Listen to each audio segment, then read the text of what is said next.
Assalamualaikum warahmatullahi wabarakatuh and good day. So today we continue with the conditional expectation. Okay. So by definition 5.13, if y1 and y2 are any two random variables, okay, you clear, you have y1, you have y2, this is any two random variables. The conditional expectation of gy1 given that y2 equal to y2 is defined to be. So if you look here, we have conditional expectation. So you remember, right? If we have conditional expectation probability, how is it? Okay, so similar for this one. If you have conditional expectation of gy1 given that y2 equal to this value, so it can be defined like this lah. Expected of gy1 given y2 equal to this value, then this is for continuous case. You have integration from negative infinity to infinity. You have gy1 and you have density function of y1 given y2. Okay, so this one we done already as well. So this one actually you get what? F y1 y2 over F y2. Remember this one you've done in previous lesson. Okay, and then you differentiate with respect, you integrate with respect with y1. Okay, because you have here y1. So that one is for continuous case. So if you have discrete case, you have the same expectation here. gy1 given y2 equal to y2 equal with summation of, okay, because this is a discrete, you will have gy1, which is this one, and then you have this density function or mass function. Okay, so this one similar lah. You have actually y1 y2 over p y2. Okay, this one we covered previously. Okay, so the concept is similar. Okay, now example 5.31, refer to the random variables y1 and y2 of example 5.8. So if you look example 5.8, it's about soft drink machine. Okay, you have a random amount y2 is a supply, and then dispense amount of y1. Okay, so from the example you have this density function. Okay, half y1 is less than y2 and y2 is between y1 and 2, or 0 until 2. Okay, so find the conditional expectation of the amount of sales y1 given that y2 equal to 1 over 5. So based on this one, actually you need to find expected of gy1 given y2 equal 1.5. So what is the value? Okay, so here based on previous theorem, okay, actually because this one you can say this is a continuous. Okay, so you will have this one gy1. Okay, here will be f y1 given y2 dy1. Okay, so if you look the solution, okay, you will have this one. And then from example 5.8 as well, you've done this. Okay, you've done this. Okay, because you have this one, you need to find this one. So you first find, you get this one. This is from previous example. Okay, and then from the definition, okay, from the division, this one, you just substitute lah. So you have y1 here. Okay, y1. And then here you get from here 1 over y2 dy1. And then you integrate with respect to y1. And then you substitute the value, you get y2 over 2. Okay, because we are interested in the value of y2 equal to 1.5. Okay, so you substitute the value here with 1.5. Then you get 0.75. So that is if the soft drink machine contains 1.5 gallons at the start, okay, of the day, and then the expected amount to be sold that day is 0.75 gallon. Okay, you need to read the example 5.8. Okay, because this one carry forward from example 5.8. Okay, but here we want to show you this one. Okay, all right, now we look another theorem 5.14. Let y1 and y2 denote random variables. Then expected expected y1 equal with expected y1 given y2. Okay, so where on the right hand side, okay, this one, the inside expectation is with respect to the conditional distribution of y1 given y2. Okay, so this is what y1, expected y1 given y2. So this one actually, if I break it down, you will get this one actually y1 given y2. Here will be p, that in this case, if it's a discrete or continuous, okay, it will be f y1 y2 over f y2, okay. And then the outside expectation, this one is with respect to the distribution y2, okay, y2 only, okay. So now look example, the proof first, okay. Suppose that y1 and y2 are jointly continuous with joint density function. Okay, so this is for continuous random variables. Okay, so we have this joint continuous function. Okay, and then for sure we have marginal density function for y1 and y2. So in order to get expected y1, you will have y1 fy1 y2 dy1 dy2, and then you have two integration because it's two random variables. Okay, and then do you remember you will have this one, isn't it? This one. Okay, so you will substitute this value. Okay, this one actually you get what? If you have if you remember, we have f y1 y2 f y1 given y2, you will get f y1 y2 over f y2. All right, so this one they substitute. Okay, this one times here, so you replace this one. So this one actually you get f y1 comma y2 will get f y2, okay, y2 times f y1 given y2. Okay, so that's why here we substitute this one. All right, and then if you remember, we look this one fy2 with y2, and then this one you have y1, this one, and this one. So here, okay, this is what?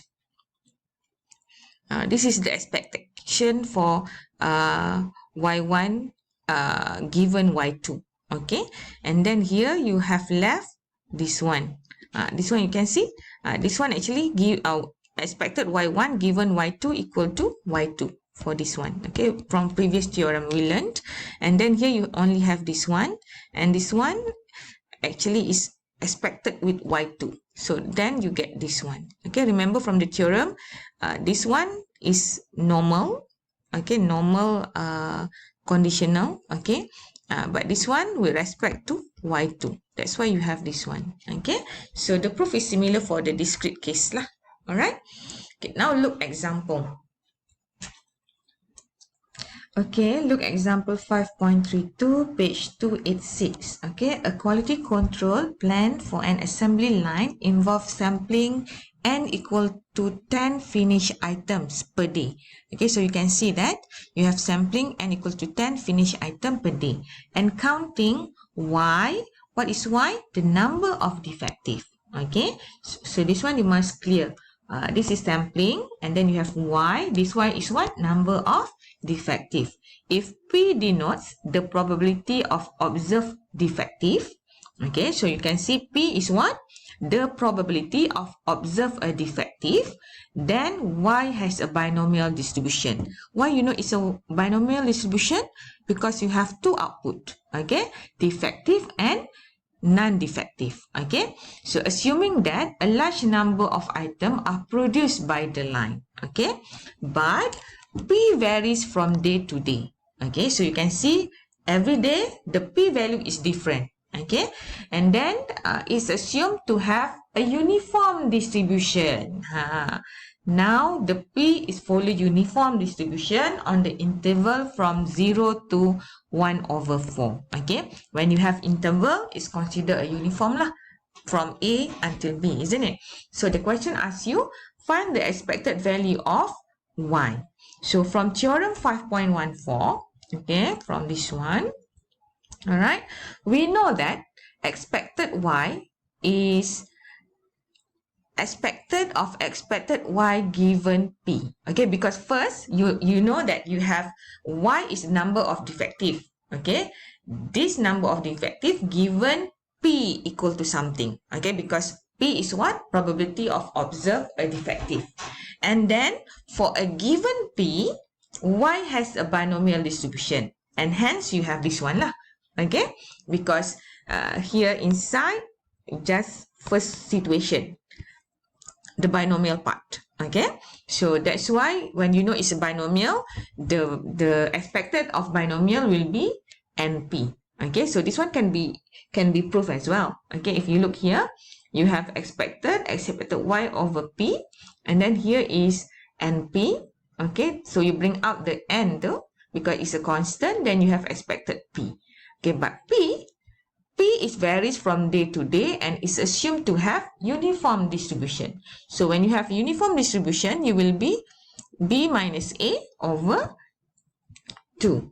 Okay, so you will have 1 over 4 minus 0 divided by 2. Then you get N over 8. Okay, and then for N equal to 10, the expected Y will be 1.25. You substitute the value of N here. Okay, so in the long run, this inspection policy will average 1.25 defective per day. Alright, so in this example 5.32, you must understand that from theorem 5.14 inside the expected you have inside the conditional, inside the expected you have conditional. Okay, so similar like this lah. Okay, alright, now we move to another theorem 5.15. Let y1 and y2 denote random variables, then you have this equation. So you can see that the variance of y1 is equal, the expected variance of y1 will be expected of variance y1 given y2 plus expected variance y1 given y2. So you can see here, this is variance inside, this is expected inside, and the outside is expected here, variance here. Okay.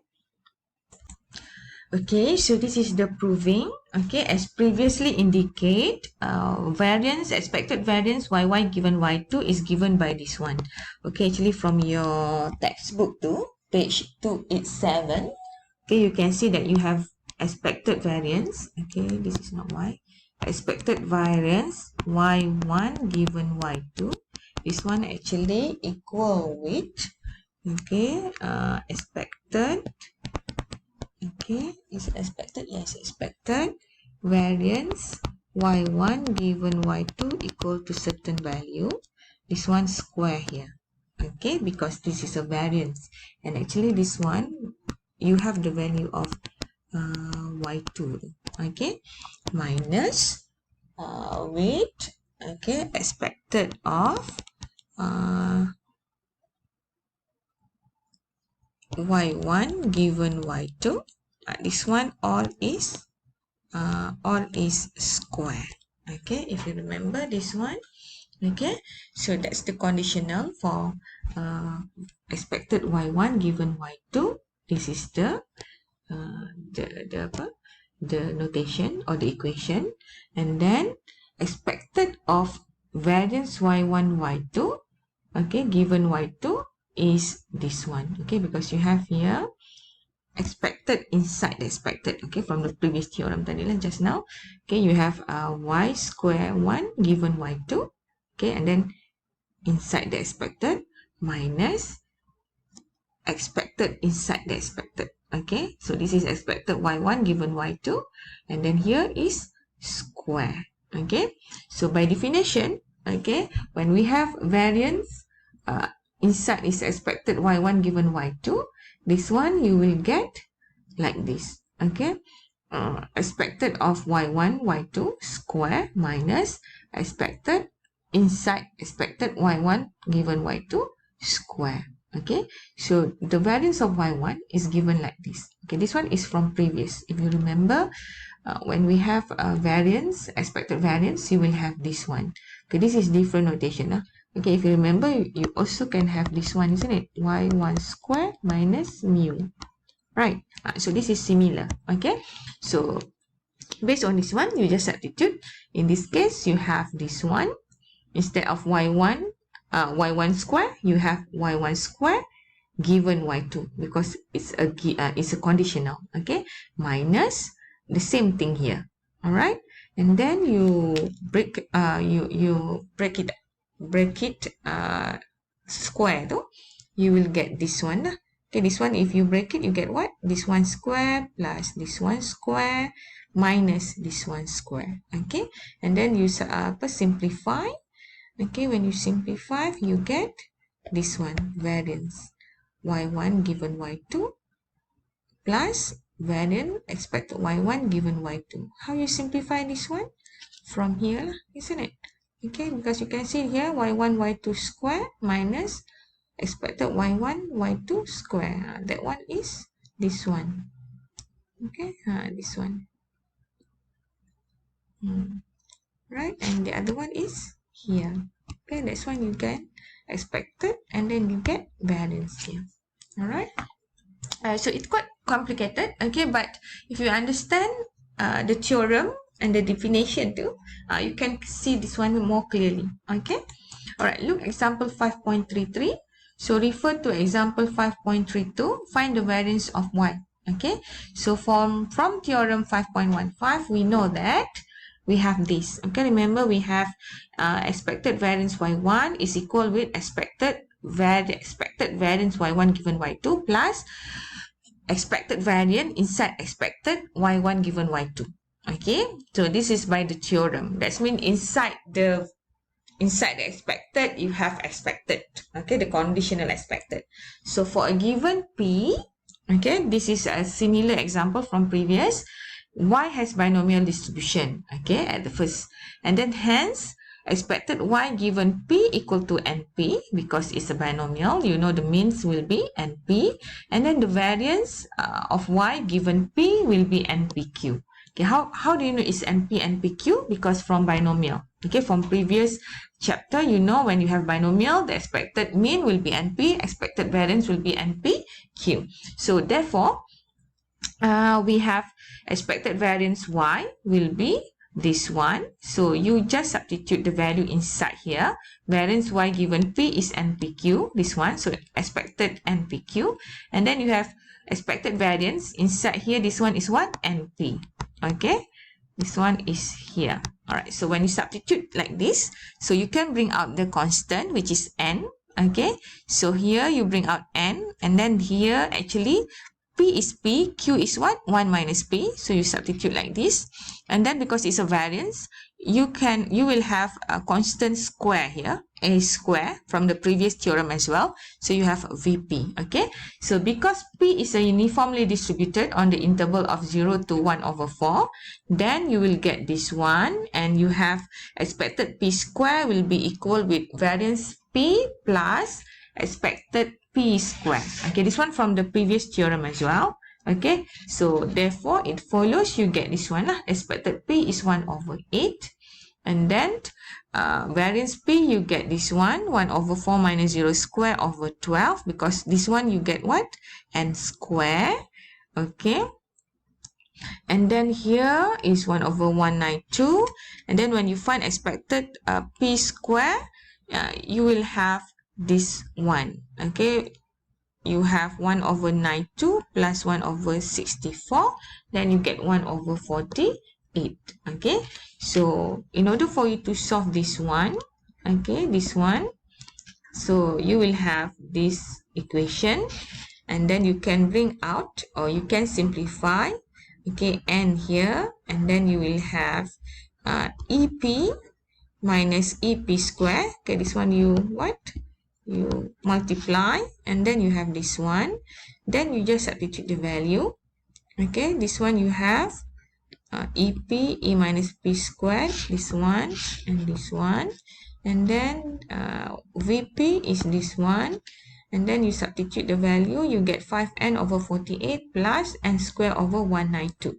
Okay, and then in this example our n is equal to 10, so when you substitute n equal to 10, you get 1.5625.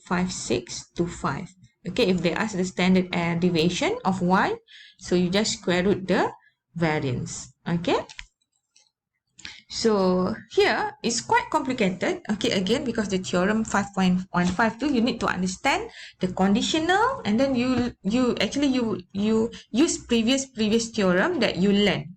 Okay, so if previous theorem you quite not remember, okay, you need to refer back your book and then look how it's solved. Okay, but all this, okay, all this you get it from previous theorem. Okay, all right, so that's example 5.33. So this is the exercise. Okay, question 5.133, 1.35 and all here. Okay, you must do the question and then try look which part you don't understand. Okay, but I think the quite difficult to understand is theorem 5.15 just now. Okay, the conditional is inside the expected. Okay, but that one you must clearly carefully understand, and you must remember some of previous theorem as well. All right, so I think that's all for this video. Thank you.